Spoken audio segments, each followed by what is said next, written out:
Let's start with the journey of world famous business personality Elon Musk. किसी भी normal इंसान को computer programming सीखने के लिए 6 महीने लगते हैं, पर इस बंदे में बचपन से ही कुछ खास बात थी। 9 साल की उम्र में जब इलॉन मस्क को अपना पहला कंप्यूटर मिला, उस वक्त कंप्यूटर के साथ प्रोग्रामिंग की एक बुक भी साथ में मिली थी और इस 9 साल के बच्चे ने बिना सोए 3 दिन में ही इस बुक को खत्म कर दिया और इस प्रोग्रामिंग नॉलेज को यूज करके 12 साल की उम्र में एक कॉम्पिटिटिव गेम डिजाइन करके एक वीडियो गेम कंपनी को बेच भी दिया। ऐसे ही कुछ अजीबोगरीब किस्सों से भरा है इलॉन मस्क का बचपन। कहते हैं इलॉन मस्क के पास फोटोग्राफिक मेमोरी है, यानी कि जो भी चीज वो एक बार देख ले उन्हें याद हो जाती है। ये बात तो आपने सुनी होगी कि इलॉन को स्कूल में काफी बुली किया जाता था, जिसकी वजह से इनका कोई दोस्त नहीं था और इसीलिए ये बंदा अपना ज्यादातर वक्त किताबें पढ़ने में गुजार देता था। इलॉन के भाई बताते हैं कि इलॉन 7-8 साल की उम्र से दिन के 15-15 घंटे पढ़ते थे। अभी आपको थोड़ा फनी लगेगा, पर यह एक्चुअल किस्सा है।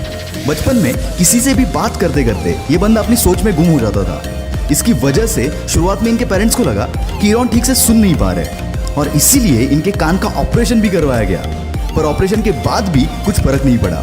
और फिर उनको पता चला कि इनका फोकस लेवल इतना ज्यादा है कि अगर ये कुछ सोच रहे होते हैं तो उन्हें आसपास की आवाजें तक सुनाई नहीं देती। वैसे तो इलॉन बचपन से ही इनोवेटिव होने के साथ साथ बिजनेस माइंडेड भी थे, वरना कौन सा 12 साल का बच्चा खुद का प्रोडक्ट बनाकर कंपनीज को बेचने की सोचता है। 17 साल की उम्र में इलॉन पेंसिल्वेनिया यूनिवर्सिटी में एडमिशन लेकर कनाडा शिफ्ट हो गए और वहां उनके कुछ दोस्त भी बने। उनके क्लासमेट्स को वाइल्ड पार्टीज का बहुत शौक था, पर एज रेस्ट्रिक्शन के चलते वो पार्टीज को अटेंड नहीं कर पाते थे। इस पर इलॉन और उनके फ्रेंड ने मिलकर एक जुगाड़ लगाया।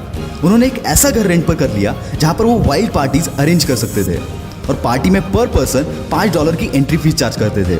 इससे इनकी पॉकेट मनी और रेंट दोनों निकल जाता था। कॉलेज खत्म होने के बाद 1994 में अपने भाई के साथ मिलकर इलॉन मस्क ने अपना पहला स्टार्टअप Zip2 लॉन्च कर दिया। Zip2 से लेकर SpaceX, टेस्ला और OpenAI तक जितने भी स्टार्टअप इलॉन मस्क ने स्टार्ट किए, उन हर एक में इनोवेशन इस बंदे का प्राइमरी और सबसे स्ट्रॉन्ग पिलर था। Zip2 में वो अलग अलग बिजनेसेस के मैप्स और उनकी इंफॉर्मेशन Zip2 के वेबसाइट पर प्रोवाइड करते थे, जिससे बिजनेस ओनर्स को नेटवर्किंग में हेल्प मिलती थी। और इलॉन का ये बिजनेस चला। केवल 5 साल में इलॉन ने ये कंपनी $307 मिलियन के वैल्यूएशन के साथ कॉम्पैक्ट को बेच दी और इसमें इलॉन का शेयर $22 मिलियन का था। अब इलॉन मस्क एक मल्टी मिलियनर बन चुके थे। उनके पास अब एक बड़ा सा अपार्टमेंट, एक प्लेन और एक मैक्लारेन F1 स्पोर्ट्स कार भी थी। ऐसे एक दिन इलॉन बैंक गए हुए थे।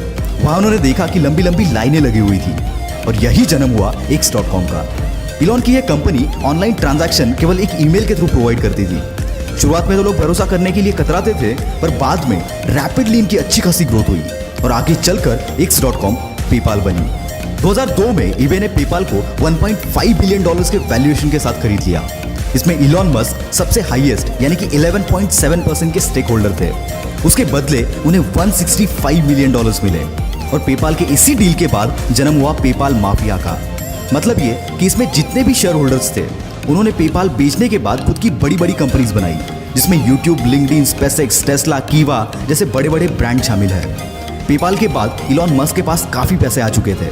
अब उन्हें पूरा करना था अपना स्पेस ट्रैवल का सपना, इसलिए रॉकेट खरीदने के लिए ये बंदा रशिया चला गया। वहां रॉकेट का नॉन निगोशिएबल $8 मिलियन का प्राइस सुनकर ये बंदा खाली हाथ वापस चला आया, पर आते टाइम अपने साथ एक जज्बा लेकर आया कि अब रॉकेट तो मैं खुद बनाऊंगा।